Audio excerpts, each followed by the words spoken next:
अवधूत चिंतन श्री गुरुदेव दत्त श्री स्वामी समर्थ। नमस्कार, मी रोहिणी परत एकदा तुमच्यासाठी एक खूप महत्त्वाचा व्हिडिओ घेऊन आलेली आहे। आणि आजच्या व्हिडिओमध्ये आपण माहिती बघणार आहोत की बघा, आता श्राद्ध आणि पितृपक्ष चालू आहे आणि हा पितृपक्षात आपण बऱ्याचशा प्राण्यांची खूप काळजी घेतो। एरवी आपल्याला त्या गोष्टींकडे लक्ष सुद्धा दिलं जात नाही, पण अशा वेळेस पितृपक्षांमध्ये किंवा विशिष्ट दिवसांमध्ये ज्या गोष्टींचं विशिष्ट महत्त्व आहे त्या दिवशी आपण त्या गोष्टीची खूप काळजी घेतो। तर बघा, टायटल बघून किंवा थंबनेल बघून तुम्हाला लक्षात तर आलंच असेल की आज आपण कोणत्या विषयी बोलणार आहोत। तर विषय कसा आहे की पितृपक्षात आपण कावळ्याला, परत कुत्र्याला, गाईला खूप मान देतो, खूप म्हणजे खूप मान देतो। कारण आपले पितृ जेवून जातात आपल्याकडे, आपण तर्पण करतो आणि त्यामुळे काय होतं, आपल्याला खूप मन समाधान वाटतं। तर अशा गोष्टींसाठी आपण स्पेशली कावळ्यालाच का जेव घालतो, कुत्र्यालाच का खाऊ घालतो, गाईलाच का पान दिलं जातं, अशा पद्धतीने का गोष्टी अशा असतात। तर मी तुम्हाला मागच्या व्हिडिओमध्ये की कावळा का महत्त्वाचा आहे किंवा कावळ्याला का खाऊ घालतात याच्याबद्दलचा व्हिडिओ तुम्हाला दिलेला होता। वरती लिंकवर वगैरे मी तुम्हाला देईल, जाऊन तुम्ही बघू शकता।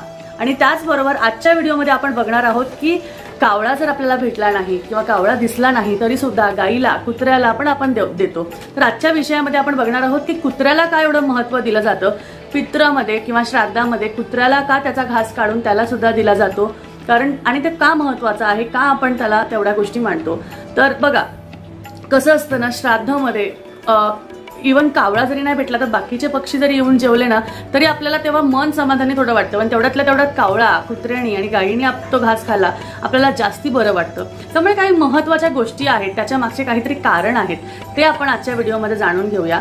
तर चला मी तुम्हाला सांगते। तर बघा, श्राद्ध पक्ष दरम्यान कुत्र्यासाठी दररोज भोजन ठेवले जाते। बरेचसे जण रोज भोजन ठेवतात, एक घास तरी छोटी चांदकी करतात आणि त्यानुसार काढून ठेवतात।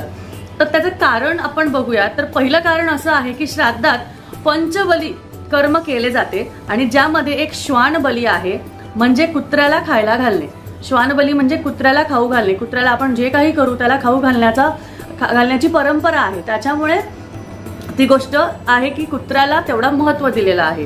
कुत्र्याला यमाचा दूत असेही मानलं जातं आणि यम हा पूर्वजांच्या वंशाला प्रमुख मानला जातो, त्यामुळे सुद्धा कुत्र्याला घास देणं खूप महत्त्वाचं सांगितलेलं आहे। त्यानंतर कुत्र्याला अन्न दिल्याने भैरव महाराज सुद्धा प्रसन्न होतात।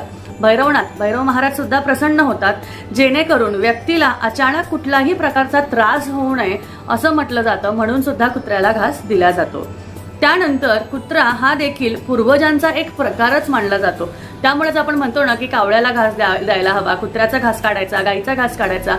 त्यामुळे त्यांच्यानुसार, त्यांच्या थ्रू आपण म्हणतो ना की त्यांना ते वेव्स कळतात, त्यांना ते साऊंड लेंथ कळतात की म्हणजे आपण म्हणतो ना की ह्या निगेटिव्ह एनर्जीज आहेत, पॉझिटिव्ह एनर्जीज आहेत, अशा गोष्टी त्यांना समजतात, म्हणून आपण त्या गोष्टी मानतो आणि त्यांना घास तो दिला जातो। कारण त्यांच्यामध्ये ती शक्ती असते ते जाणून घेण्याची, आणि पूर्वजांचं सुद्धा त्यांच्या थ्रू आगमन होतं, ते बघतात आपल्याकडे आपण कसे वागतोय, काय करतोय, काय नाही करत आहे, म्हणजे सगळ्या गोष्टी असतात, म्हणून सुद्धा त्यांना खूप मान दिला जातो। कुत्र्याला अन्न दिल्याने शनी, राहू आणि केतूशी संबंधित कुठलीही समस्या असली, तुमच्या पत्रिकेत कुठल्याही त्रासाचं हे बोध असलं तर ते नक्कीच होत नाही, त्याचा तुम्हाला त्रास होत नाही आणि ते निघून जातं। त्यानंतर कुत्र्याला रोज भोजन दिल्याने जिथे शत्रूचं भय नाहीसे होते तिथे माणूस निर्भय होतो। त्यामुळे कुठल्याही प्रकारचं तुम्हाला शत्रुभय असेल, कोणत्याही प्रकारचा त्रास असेल तर कुत्र्याला घास दिल्याने सुद्धा तुमचा तो त्रास नाहीसा होतो आणि तो संपवायला लागतो। त्यानंतर कुत्र्यामध्ये भविष्यातील घटना आणि आत्मा पाहण्याची, बघा आत्ताच मी तुम्हाला सांगत होते की कुत्र्यामध्ये भविष्यातील घटना आणि आत्मा पाहण्याची क्षमता असल्याने असं म्हटलं जातं की त्याला घास दिल्याने आपल्याला पुढचे काय कर्म आहेत, वाईट कर्म, चांगले कर्म, त्याबद्दलची माहिती आपल्याला अचानकपणे कळते आणि त्यानुसार आपल्या जीवनात गोष्टी घडत जातात आणि आपण आपले चांगले पाऊल का वाईट पाऊल कसं करायचंय, काय करायचंय ते समजलं जातं किंवा आपण त्यानुसार वागतो।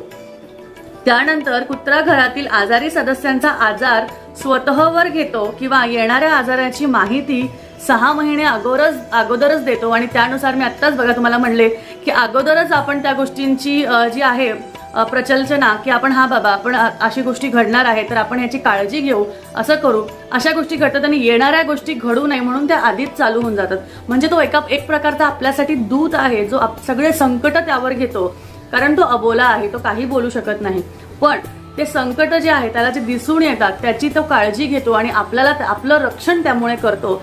त्यामुळेच बघा बरेचसे लोक त्यांच्या घरात कुत्र्यांना पाळतात, मांजरी पाळतात, गायी त्यांच्या गोठ्यात असतात. तर ह्या खूप महत्त्वाच्या असतात. ते लोक सगळ्यात जास्त श्रीमंत आहेत, त्यांच्या घरात ते सदस्य म्हणून राहतात, त्यामुळे त्यांना खरंच खूप छान वाटतं.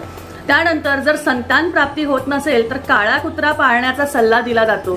जर का तुमच्याकडे संतान प्राप्तीचा त्रास असेल तर नक्कीच काळा कुत्रा पाळा आणि त्याला रोज छान अन्न द्या, त्याला खूप सुखासमाधानाने ठेवा. तर तुम्हाला नक्कीच संतान प्राप्तीची जर का जी काही अडचण असेल ती नक्कीच तुमची जाईल. पितृपक्षात तुम्हाला जेवढं होता येईल तेवढं केलं तर नक्कीच तुमचा त्रास नाहीसा होईल. त्यानंतर कुत्रा हा एक निष्ठावान प्राणी आहे जो सर्व धोके आधीच ओळखतो आणि त्यानुसार तुमचं संरक्षण करतो. तर ह्या पद्धतीने जो आहे तो कुत्रा आपल्यासाठी एक दूत आहे, आपल्यासाठी खूप महत्वाचा आहे. कारण सगळ्या गोष्टी तो त्याच्यावर अवलंबून आहे की तो कसा करतो. त्याचमुळे बघा जेव्हा लोक कुत्रं पाळतात त्यांना एक असं सेफ साईड वाटतं की हा आमच्यासाठी कोणीतरी आहे घरात, कोणी नसलं तरी तो असतो, त्याच्याशी गप्पा मारतो, त्याला खायला देतो, त्याच्याशी बरंचसं काही बोलतो. तर कसं असतं ना, हा एक सदस्याचा किंवा हा एक प्रेमळपणाचा, भावुकपणाचा भाव आहे जे तुमची काळजी घेतो. तर बघा अशा गोष्टी आहेत ज्या तुम्ही मांडल्या तर आहे, मांडल्या तर नाहीये, पण नक्कीच त्याचा फायदा आपल्याला होतोच होतो. तर ह्याच पद्धतीने आजच्या व्हिडिओची मी सांगता करते आणि असं समजते की तुम्हाला आजचा व्हिडिओ नक्कीच आवडला असेल. आणि आवडला असेल तर नक्कीच लाईक करा, शेअर करा, चॅनलला सबस्क्राईब करा आणि त्याचबरोबर सबस्क्राईब केल्यावर त्या बेलच्या ऑलवर क्लिक केलं तर नक्कीच तुम्हाला आपल्या पुढच्या व्हिडिओची नोटिफिकेशन जी आहे ती लवकरच मिळत जाईल. भेटूया परत एकदा पुढच्या छानशा व्हिडिओमध्ये. तोपर्यंत काळजी घ्या, असेच आपले व्हिडिओ बघत राहा. तोपर्यंत अवधूत चिंतन. श्री गुरुदेव दत्त. श्री स्वामी समर्थ. जय जय स्वामी समर्थ.